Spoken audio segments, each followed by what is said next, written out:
irmãos, eu lhes saúdo com a paz do Senhor. Amém. A Deus toda a honra, toda a glória, todo o louvor e toda a adoração, porque dele, por ele e para ele são todas as coisas. Glória, pois, a ele eternamente. Amém.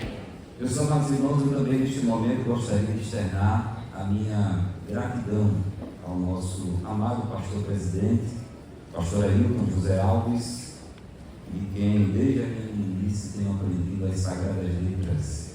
E para mim é uma honra poder estar ao seu lado, cultuando ao Senhor. E agradeço a confiança em nós depositada por esse momento, queridos, nesta abertura do congresso, poder trazer uma reflexão da palavra de Deus aos nossos corações, principalmente aos corações dos jovens, da mocidade da igreja. E eu careço muito das orações e também da atenção de todos os irmãos, para que nesse momento o Senhor nos ajude, nos dê da sua palavra e fale com a sua igreja. E eu gostaria, queridos jovens, de pedir que vocês abrissem em suas Bíblias sobre a igreja, no livro de Atos dos Apóstolos, capítulo número 11. O tema geral deste congresso é Sou Cristão. Será que toda a igreja, principalmente a mocidade, poderia repetir após mim? Digam comigo: Sou cristão. Esse é o tema geral do congresso. E o tema que nos foi repassado pelo nosso pastor para essa noite é Cristãos em um mundo hostil ao Evangelho. Vamos repetir? Cristãos. Acho que pode ser melhor, vocês são jovens, têm força. Cristãos em um mundo hostil ao Evangelho. E esse tema está baseado em Atos capítulo 11, versículo número 19. Diz assim a palavra do nosso Deus: E os que foram dispersos pela perseguição que sucedeu por causa de Estevão, caminharam até a Fenícia, Chipre e Antioquia, não anunciando a ninguém a palavra, senão somente aos judeus.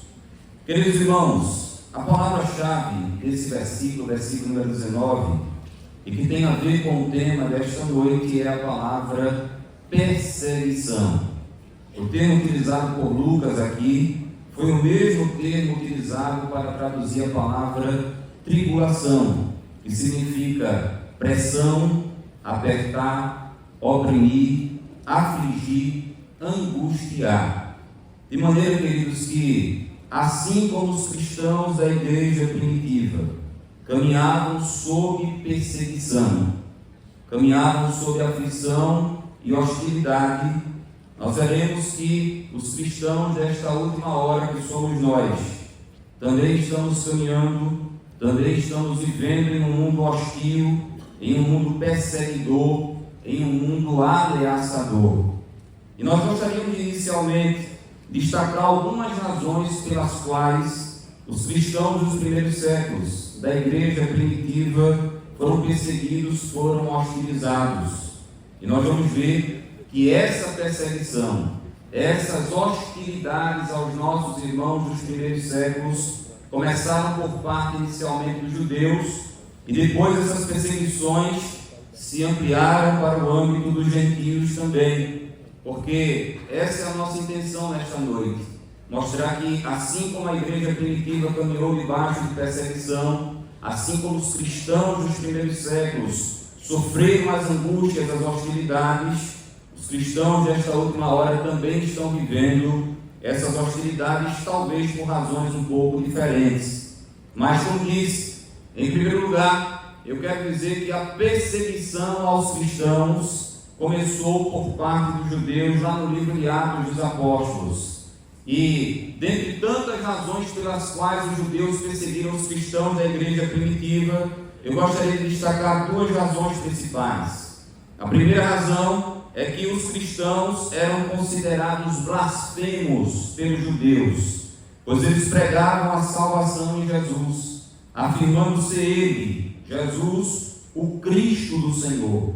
E quando os cristãos afirmavam que Jesus era o Cristo, eles eram tidos como blasfemos, e a reação a essas afirmações, a essa pregação do Evangelho, eram muito hostis. A Bíblia nos diz, por exemplo, em Atos capítulo número 17, que Paulo e Silas estavam em Tessalônica. A essa altura, o apóstolo Paulo já havia sido apedrejado até praticamente a morte, lá no capítulo 14 de Atos. Depois, no capítulo 16, eles haviam sido caluniados, presos e espancados também por causa do Evangelho. E no capítulo 17, a Bíblia nos diz que ele está juntamente com Silas durante os sábados, disputando com os judeus na sinagoga em Tessalônica. E no capítulo 17, versículo 13, está escrito o seguinte: que Paulo estava expondo e demonstrando que convinha que o Cristo padecesse e ressuscitasse dos mortos. E este Jesus que vos anuncio, dizia Paulo, é o Cristo. E quando o apóstolo Paulo dizia que Jesus era o Cristo, a reação a essas palavras eram sempre hostis. Está escrito em Atos capítulo 17, versículo 5, que a reação veio logo em seguida. Está escrito o seguinte: mas os judeus desobedientes, movidos de inveja, tomaram consigo alguns homens perversos dentre os vadios, e ajuntando o povo, alvoroçaram a cidade, e assaltando a casa de Jason, procuravam tirá-los para junto do povo. Queriam tirar Paulo e Silas de dentro da casa de Jason para espancá-los e até mesmo para matá-los, porque eles estavam anunciando que Jesus era o Cristo, e na perspectiva dos judeus isso era uma blasfêmia, razão pela qual os cristãos do primeiro século eram duramente perseguidos pelos judeus. Quem está entendendo, diga amém, irmãos. Uma outra razão pela qual os cristãos do primeiro século eram hostilizados pelos judeus era porque a pregação do Evangelho trazia um rompimento com as tradições judaicas. Os judeus não conseguiam entender que a lei cerimonial, os princípios, os preceitos cerimoniais da lei haviam se cumprido em Cristo. E, portanto, esses preceitos haviam caducado, haviam perdido a sua vigência, haviam perdido o seu sentido. E a mensagem do Evangelho trazia essa ruptura. E os judeus não compreendiam isso, e por isso hostilizavam os crentes. Por isso, os cristãos do primeiro século, por exemplo, não tinham na guarda do sábado um pré-requisito para a salvação e muito menos para a comunhão com o nosso Deus. E eu quero dizer, irmãos, com todas as letras, que isso continua válido para os dias de hoje. A igreja não precisa guardar o sábado. O cristão, ele está desobrigado da obrigatoriedade do sábado. Você pode dizer amém por isso, irmãos?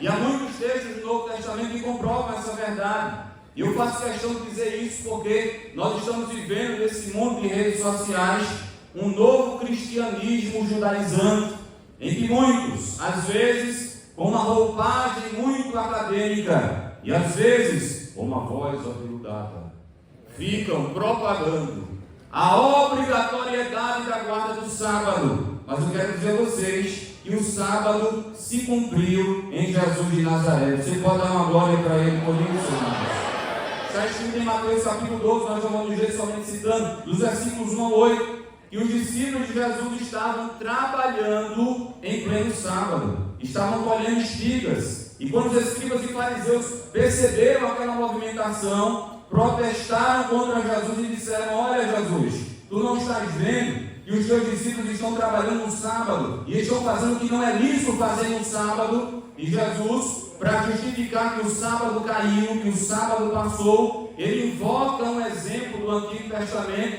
em que Davi e os seus homens comeram dos pães da proposição, que não era lícito a eles comerem, e ficaram sem culpa. De maneira que Jesus equipara o sábado aos pães da proposição. E assim como os pães da proposição se cumpriram em Jesus, que é o pão vivo que desceu do céu, que é o pão da vida que sacia as nossas almas, o sábado também se cumpriu em Cristo, que trouxe repouso para as nossas almas e ainda vai nos dar um repouso eterno na cidade celestial onde a gente vai morar. De maneira que, pelas orientações de Jesus e dos apóstolos também, por exemplo, em Colossenses capítulo 2, versículos 16 e 17 está escrito: portanto, ninguém vos julgue pelo comer, ou pelo beber, ou por causa dos dias de festa, ou da lua nova, ou dos sábados, que são sombras das coisas futuras, mas o corpo é de Cristo. A mensagem do Evangelho trouxe um rompimento com os preceitos cerimoniais da lei. Por isso os cristãos não guardavam o sábado, não praticavam a circuncisão e nem observavam a dieta judaica. E isso, é claro, trouxe perseguições, trouxe hostilidades, trouxe prisões e até mortes aos crentes primitivos, aos crentes de Atos dos Apóstolos. Mas é preciso afirmar, queridos, que a perseguição aos cristãos não foi praticada apenas pelos judeus. A partir de determinado momento, os gentios também hostilizaram os seguidores de Cristo. O império, o Estado, passou a perseguir a igreja. E, dentre tantas razões alegadas pelo Estado daquela época, pelo império daquela época, para perseguir os cristãos, nós destacamos talvez aquela que seja a principal delas. Os cristãos foram acusados de insurreição. Como os cristãos não se prostravam perante o imperador para o adorar, como os cristãos não se prostravam diante dos deuses romanos, como os cristãos não cumpriam os decretos que ferissem os princípios da palavra de Deus, eles terminaram sendo injustamente acusados de subversivos, de rebeldes, e por isso foram duramente hostilizados e perseguidos. Está escrito em Atos capítulo 17, versículo 7. Todos estes, vejam, o pretexto que eles criaram para justificar a perseguição aos cristãos, todos estes, se referindo aos apóstolos e aos crentes, procedem contra os decretos de César. Isso não era verdade. E eles diziam, dizendo que há outro rei, Jesus.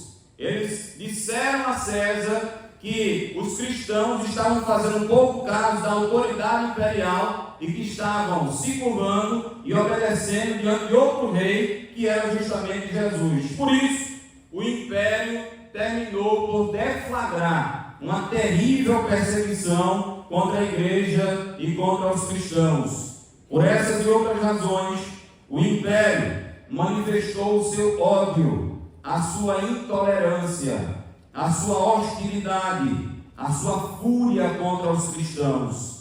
Foram muitas as formas de maus tratos e execuções. Por exemplo, os crentes da igreja primitiva foram presos, foram açoitados, foram lançados em caldeiras de piche ou de azeite ferventes. Eles foram lançados às feras famintas diante de multidões alucinadas que tinham aquilo como espetáculo. Muitos dos nossos irmãos foram decapitados, incendiados vivos, crucificados e até mesmo às vezes empalados. Eu não sei o que era pior, se era a crucificação ou era o empalamento.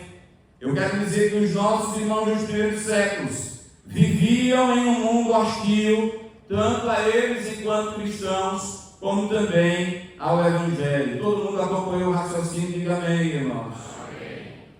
Mas, transportando essa realidade de perseguição e hostilidade para os nossos dias, porque a igreja passou a ser perseguida ao longo de todos os séculos, até chegar nos dias de hoje. Eu quero dizer que devido à multiplicação da iniquidade, profetizada por Jesus em Mateus 24 e 12, e devido à proliferação do espírito do anticristo, numa escala jamais vista, que é a nossa, uma onda cada vez maior e uma onda cada vez mais violenta tem se levantado contra os cristãos em todo o mundo. Uma orquestração maligna e extremamente bem ensaiada está em curso neste exato momento, enquanto estamos aqui, contra a fé cristã. Uma perseguição injusta, arbitrária, tirânica e implacável está sendo deflagrada contra os cristãos nos dias atuais, nos dias de hoje. E, dentre as muitas razões pelas quais os cristãos hoje estão sendo perseguidos em todo o mundo, eu gostaria de citar algumas delas, que estão levando esse mundo maligno, que jaz no maligno, que é totalmente anticristão, a se levantar contra todos nós, a nos hostilizar e a nos perseguir. E a primeira razão pela qual o cristão hoje é hostilizado é por pregar a exclusividade da salvação em Cristo. Ou seja, por afirmar que só Jesus é quem pode salvar o homem dos seus pecados. Observe, embora nós, preste bem atenção nisso, embora nós, os cristãos, respeitemos todas as religiões e todos os religiosos, sejam eles monoteístas ou politeístas, embora isso seja uma verdade porque nós os respeitamos mesmo, nós afirmamos categoricamente que somente em Cristo o homem pode ser salvo e escapar da perdição eterna. Mas infelizmente, esse nosso exercício de liberdade religiosa, de culto e de crença, está sendo injustamente taxado como intolerância religiosa e como fundamentalismo religioso. Mas eu quero dizer nesta noite que nós, de maneira pacífica, porque nós somos o povo da paz, com muito amor, independente das hostilidades e independente dos rótulos que nos deem, vamos continuar proclamando o que está escrito em Atos capítulo 4 e versículo número 12, palavras do apóstolo Pedro que diz: e em nenhum outro há salvação, porque também debaixo do céu nenhum outro nome há dado entre os homens pelo qual devemos ser salvos. É só em Jesus, é só em Jesus, é só em Jesus. Quem reconhece que só Jesus salva, levante a mão e dê um brado de glória.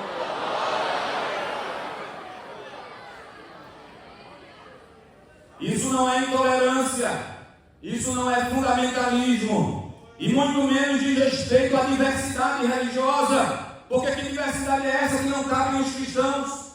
Que diversidade hipócrita é essa que não cabe nos crentes em Jesus Cristo? Isso não é intolerância, isso é o Evangelho e isso é a verdade de Deus para a humanidade. Quer ser salvo? É somente em Jesus. Diga amém por isso.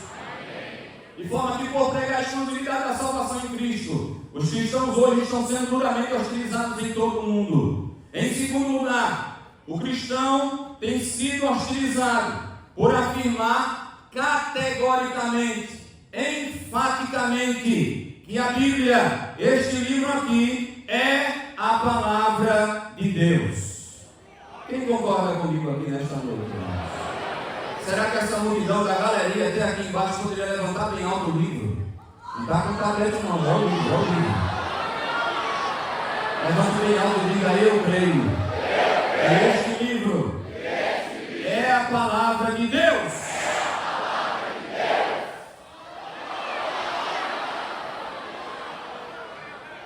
A Bíblia é inerrante, diga amém. A Bíblia é imutável, diga amém. A Bíblia é infalível, diga amém. A Bíblia não necessita de ser atualizada, ressignificada ou adaptada para caber nos postulados pós-modernos dessa era tenebrosa. A Bíblia é a palavra de Deus, soberana. Pode adorar, pode glorificar e exaltar. Oh, aleluia. Agora escute bem isso. Embora conviva pacificamente com pessoas dos mais diversos credos, das mais diversas visões de mundo, que baseiam a sua fé nos mais diversos escritos, eu quero dizer que o cristão afirma amorosamente e ousadamente que a Bíblia é o único livro verdadeiramente inspirado por Deus e que ela é superior a todos os demais livros já produzidos na história da humanidade. Está escrito no Salmo 119, verso 152, acerca dos teus testemunhos, da tua palavra: eu soube desde a antiguidade que tu os fundaste, os estabeleceste, os fixaste para sempre. A Bíblia é a palavra de Deus, verdade absoluta, fixada de uma vez e para todos sempre, e nada, nenhuma literatura se iguala a este livro. A Bíblia supera qualquer escrito, qualquer literatura, qualquer filosofia, escute aqui, supera qualquer ideologia já produzida. É por isso, irmão, se me permita dizer aos jovens aqui na igreja, que nós não somos humanistas, não somos existencialistas, não somos materialistas, não somos nihilistas, não somos relativistas, não somos positivistas, não somos socialistas, não somos marxistas, não somos progressistas, nós somos cristãos.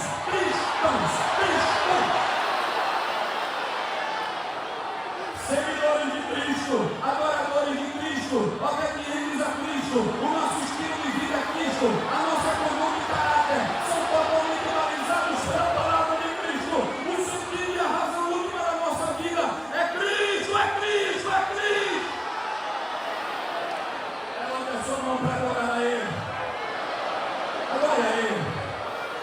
Adore um pouco mais a Ele.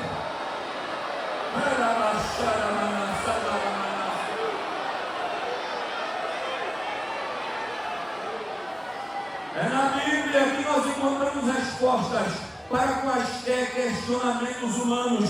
Qualquer questionamento humano e existencial, a resposta está na palavra de Deus.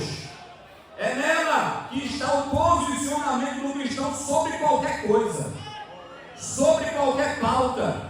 E principalmente as pautas progressistas que estão postas na atual sociedade. Quer saber o que o cristão, o que o jovem cristão pensa a respeito de cada coisa dessa? É só olhar a Bíblia. O que a Bíblia diz, o jovem cristão diz. O que a Bíblia diz, o cristão diz também de forma igual. E por afirmar categoricamente, ousadamente, que a Bíblia é a palavra de Deus e que tudo em nossas vidas gira em torno da Bíblia, o cristão tem sido duramente desprezado, marginalizado e hostilizado nos dias atuais. Mas deixa eu hostilizar, eu vou continuar com o livro, você vai continuar com o livro, você vai continuar com a Bíblia Sagrada. Dá para dizer amém por isso? Amém. Em terceiro lugar, além de ser hostilizado por pregar a exclusividade da salvação em Cristo, por afirmar categoricamente que somente a Bíblia é a palavra de Deus superior a todos os demais escritos deste mundo. Em terceiro lugar, é uma questão tanto mais recente, delicada, mas é importante tocar. O cristão tem sido hostilizado nesses últimos dias, literalmente nesses últimos dias, porque o cristão, embora não concorde com os pecados de Israel, jamais será um antissemita. Não existe cristão antissemita. O que existe é antissemita que se diz cristão. Mas cristão antissemita é um absurdo. É uma contradição de termos.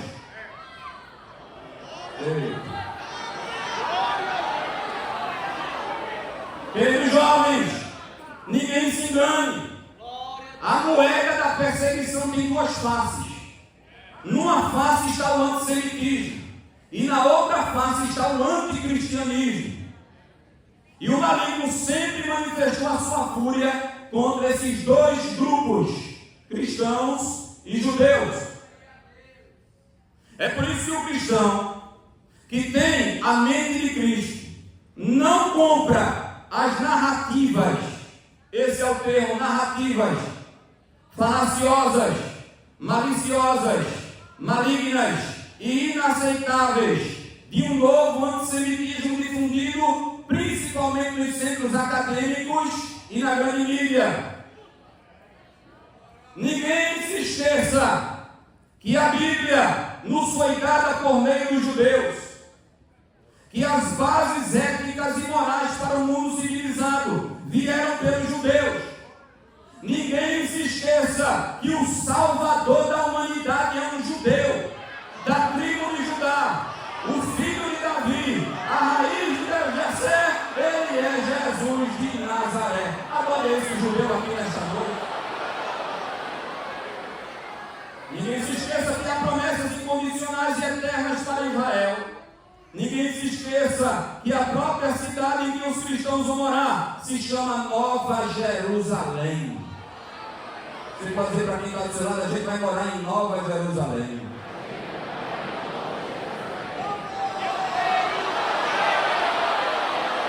Vai morar ou não vai? Tem certeza ou não tem? A maioria tem certeza também que vai morar em Nova Jerusalém. Oi, eu estou sentindo a presença do judeu chamado Jesus. Adore a Ele, glorifique a Ele, exalte a Ele, Ele está entronizado no tempo central aqui nesta noite. A verdade sobre os fatos envolvendo Israel está sendo sufocada, esganada furiosamente, mas o cristão continua amando, e a semelhança do Senhor Jesus continua chorando por Israel. Nós vivemos o que está escrito no Salmo 122 e o verso 6: orai pela paz de Jerusalém, prosperarão aqueles que te amam. Quer prosperidade? Olhe por Israel. Quer prosperidade? Ame a Israel.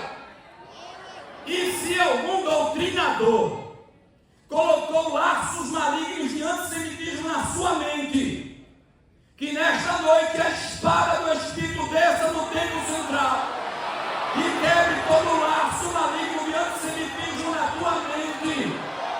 O cristão ama Israel, o cristão ora por Israel, o mundo está todo contra Israel, mas o cristão não, o cristão ama. Ou não ama? Você tem coragem de dar um brado aqui nesta noite? Diga bem alto assim: eu amo Israel.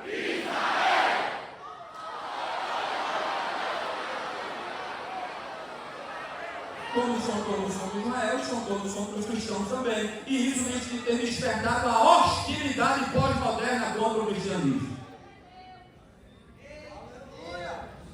Em quarto lugar,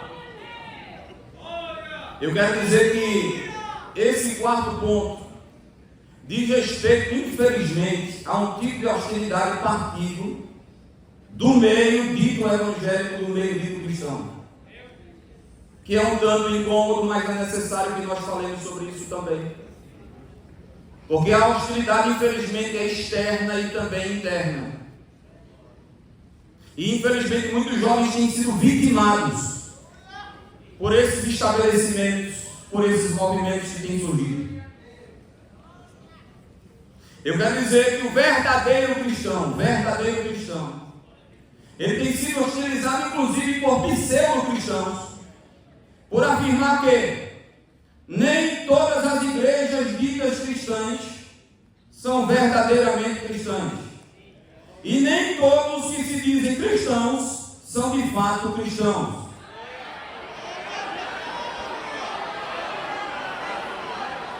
Eu sei que é politicamente incorreto, porém é bíblico, afirmar que há uma proliferação de falsas igrejas. Os seus cultos, enquanto permitam, jovens, os seus cultos parecem shows profanos, baladas gospel.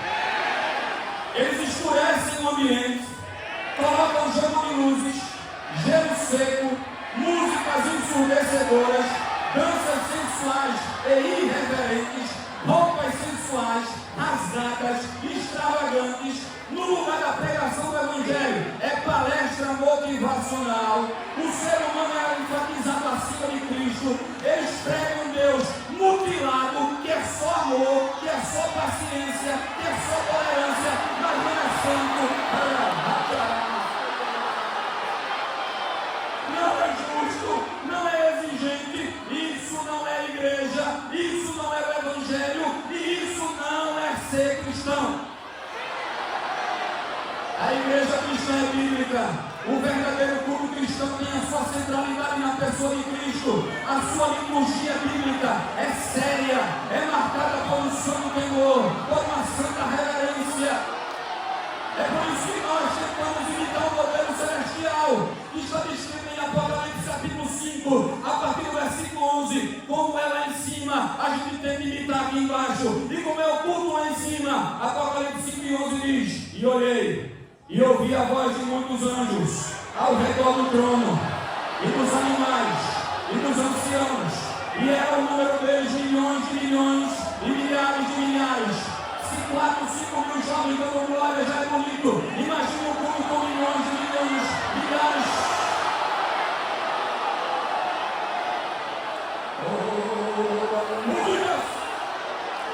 Adora ele, adora ele, adora ele, adora ele.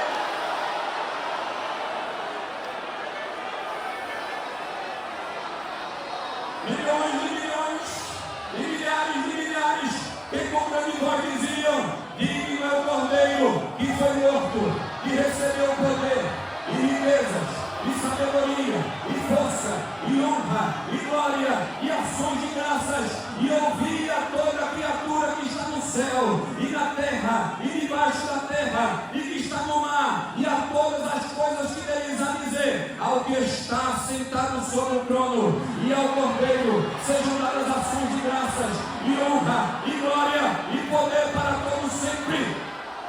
E os 4 animais diziam amém, e os 24 anciãos prostraram-se e adoraram ao que vive para todos sempre. Isso é culto, isso é verdadeira adoração.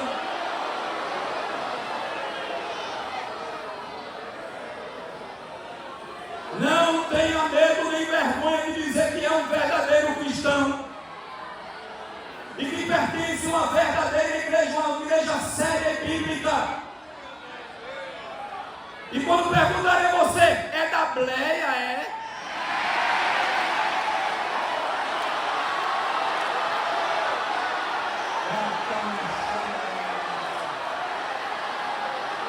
Aí você diz, sou da Bleia mesmo.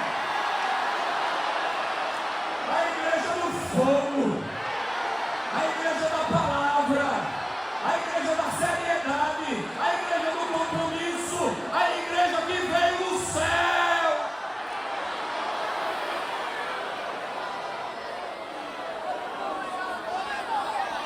E eles ainda querem nos taxar e nos rotular como seitas, como fanáticos. Se eles soubessem a quantidade de oração que tem empenhada nesta igreja, se eles soubessem a quantidade de lágrimas que tem derramado no solo desta igreja, se eles soubessem o sofrimento pelos quais passaram os nossos pais e mães nesta igreja, eles não abririam a boca para dizer isso. É a hostilidade de fora para dentro e dentro mesmo do meio tipo evangélico. Mas nem todo aquele que me diz Senhor, Senhor entrará no reino dos céus, disse Jesus. Jesus disse, muitos são chamados, mas poucos escolhidos. E eu sei que você, assim como eu, quer fazer parte dos poucos escolhidos, do remanescente fiel. Diga para quem está ao seu lado, a gente é remanescente. Por isso que a gente é diferente.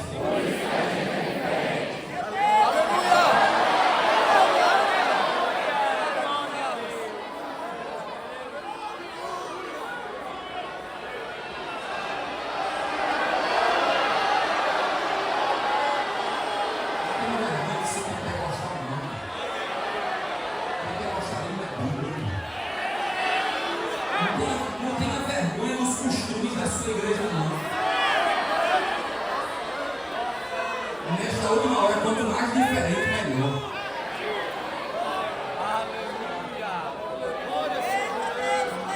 Eu quero dizer por fim. E o cristão, nesta última hora, assim como foi na igreja primitiva, ele é hostilizado o crente. Então a gente está dizendo cristão como o termo bíblico, não é o cristão do IBGE, é o cristão da Bíblia.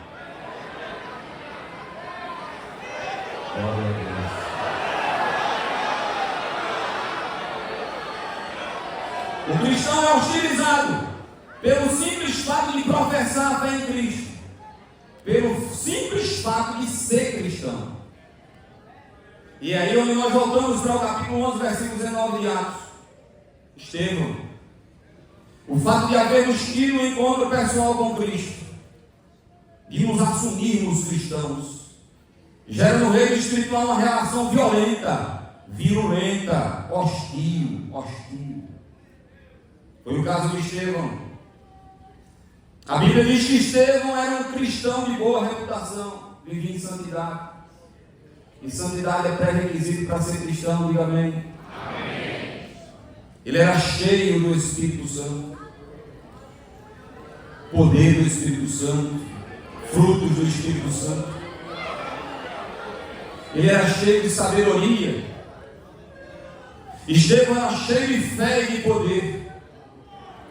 Estevão era um instrumento na realização de prodígios e grandes sinais na igreja. E aí as trevas se levantaram contra esse cristão. Aconteceu com ele o que foi profetizado por Jesus. Jesus profetizou perseguição. E nós temos aprendido com o nosso pastor do Estudo de Doutrina, que está dando uma série maravilhosa sobre a questão do mundanismo.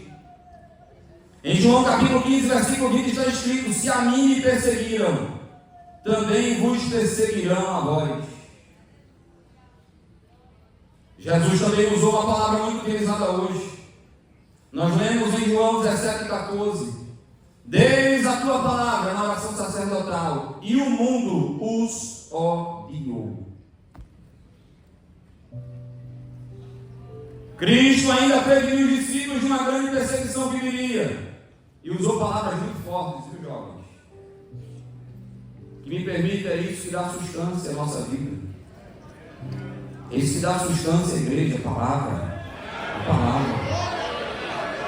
Nem palestra motivacional, e me permita, meu pastor, nem reteté.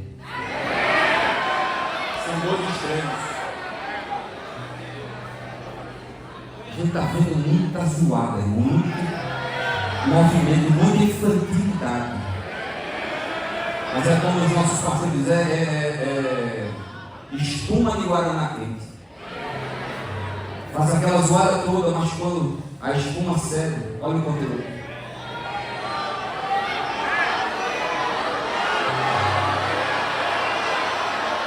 E por outro lado, é só a palestra motivacional, é a teologia do coach.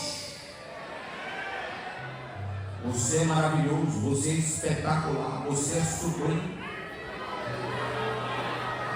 Você é alguém que ocupa o centro do âmago de Deus.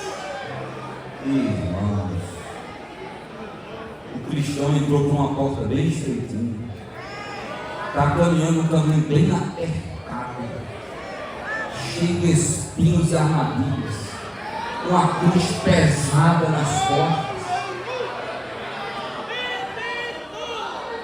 No Evangelho não tem espaço para sentimentalismo e romantismo. Diga amém por isso. Amém. Veja o que Jesus disse. Isso é a palavra de Jesus, 16 e 2 de João diz assim: expulsar-vos-ão das sinagogas. Ou seja, isso aqui significa mais ou menos dizer, vão marginalizar vocês da sociedade. Não é só impedir vocês de entrarem para participar da prática religiosa, não. Era literalmente marginalizar da sociedade. Expulsar-vos-ão das sinagogas, vendeis na hora em que qualquer que vos matar cuidará fazendo serviço a Deus. Isso se cumpriu em Estevão. Estevão pregou com uma inspiração sublime naquele momento, Atos 6 e Atos 7. Ele fez uma síntese de todo o Antigo Testamento em poucas palavras. Ele demonstrou com uma lógica irrefutável que Jesus era o Cristo.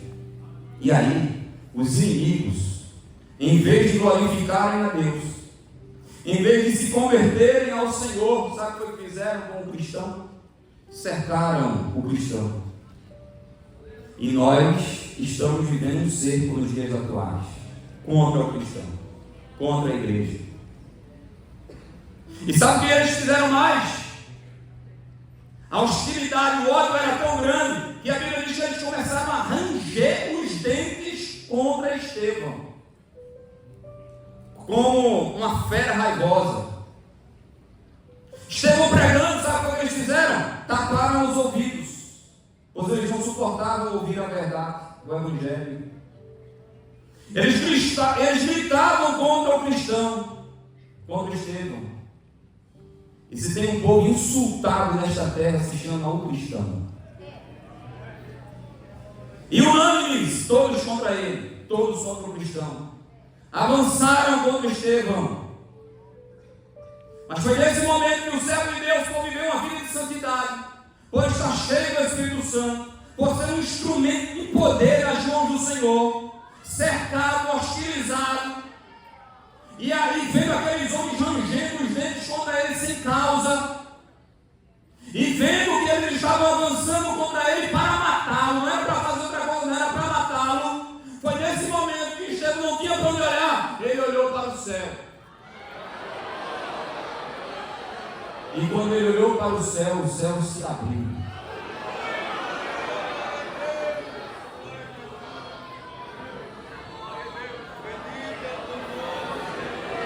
E quando o céu se abriu, ele viu o Senhor. E ele viu Jesus de pé ao lado de Deus Pai. Era como se o Senhor estivesse dizendo a Estevão: não olhe para os perseguidores de Estevão. Não olhe para os insultos. Não olhe para o desprezo. Não olhe para a injustiça. Não olhe para as pedras que estão nas mãos dele, Estevão. Não olhe para o ódio dele, Estevão. Olhe para mim, olhe para mim. O céu está aberto. Eu abri o céu para você.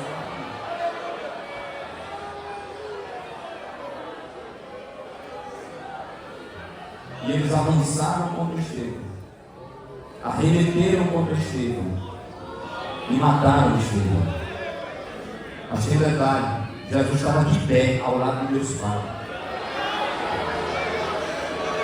Oh, glória a Deus.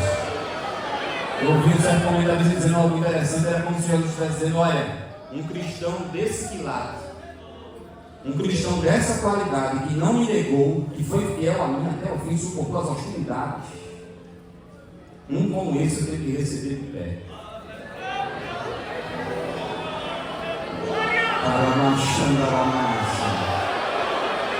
E no meio daquele alvoroço, daquele rebuliço, daqueles homens endemoniados, a Bíblia diz que Estevão morreu deformado no chão, mas Lucas não usa o termo morreu, diz adormecido. Ele morreu. E acordou nos braços daquele que estava em pé ao lado do Pai. Ele foi cristão até hoje. Até na hora de morrer, ele usou palavras semelhantes à vida. E a verdade é, jovens, estamos vivendo em um mundo extremamente hostil a nós e ao Evangelho. E o que fazer para suportar a receita que está na vida de Estevão? Primeiro, viver em santidade. Diga amém. Amém. Estevão só suportou porque vivia em santidade e tinha comunhão com Deus. Segundo, ser cheio do Espírito Santo, cheio do poder do Espírito. E terceiro, fixar os olhos no céu, se desprender da terra e olhar para o céu. São esses que vão suportar as hostilidades presentes e futuras. E já devidamente autorizados pelo nosso pastor, eu gostaria de convidar todos para ficar em pé.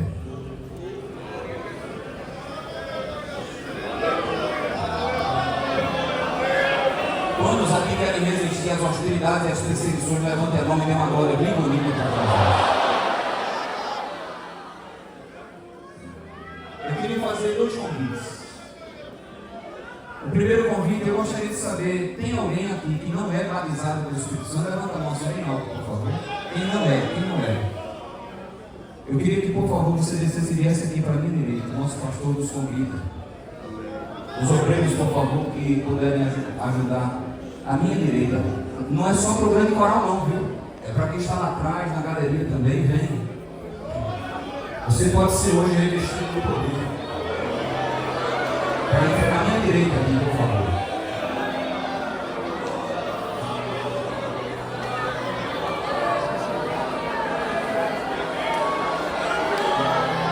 Vem se quebrantando, vem se humilhando, venha glorificando ao Senhor, venha com um propósito firme no seu coração.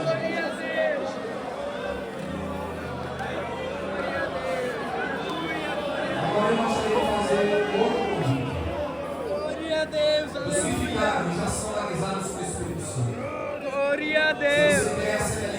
Estevão, mais santidade na sua vida.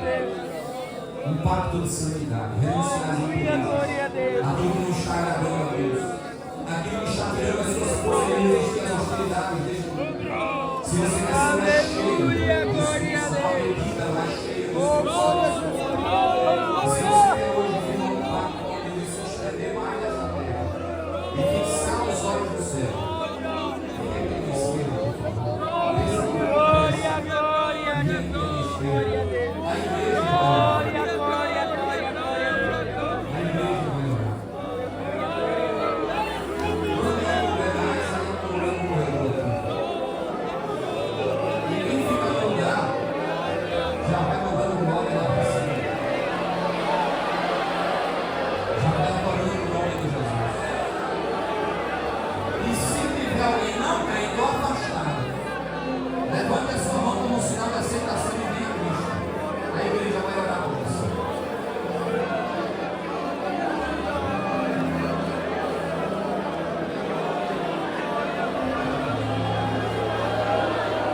Oh, aleluia. Eu estou sentindo uma unção tão maravilhosa nesse exato momento. Não deixe o inimigo roubar a tua adoração agora. Feche os seus olhos. Não deixe ninguém impedir a tua adoração agora. Feche os seus olhos e adore a Ele.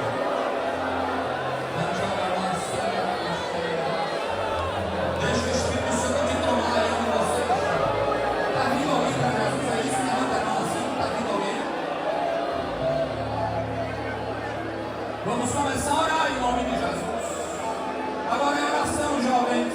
É clamor. Senhor nosso Deus e nosso Pai, Pai que estás mais alto que todos os céus, a tua palavra terminou de ser ministrada agora, Senhor. Não foi a minha palavra, foi a tua palavra. E tu velas pela tua palavra. Deixa um compromisso com a tua palavra, Senhor. Ela não volta para ti vazia. Ela não pode voltar para ti vazia. Ela faz o que te apraz e prospera naquilo para o que enviaste.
Deus, Senhor. Essa juventude é tua, Jesus. O inimigo está investindo muito forte na vida deles. E quem sabe já estava pronto para festejar a destruição dele. Já estava certo de festejar a queda dele, a queda dela, Senhor. Mas tu chegaste primeiro nesse congresso.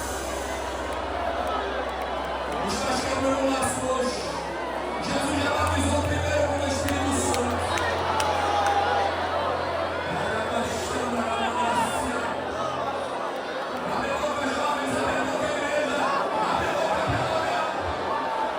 Às vezes o português não é suficiente. Mas o Espírito Santo toma os lábios da gente para glorificar o poder de Deus. Essa igreja é tua. Jesus batizou o segundo ainda. Acha Satanás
Deus.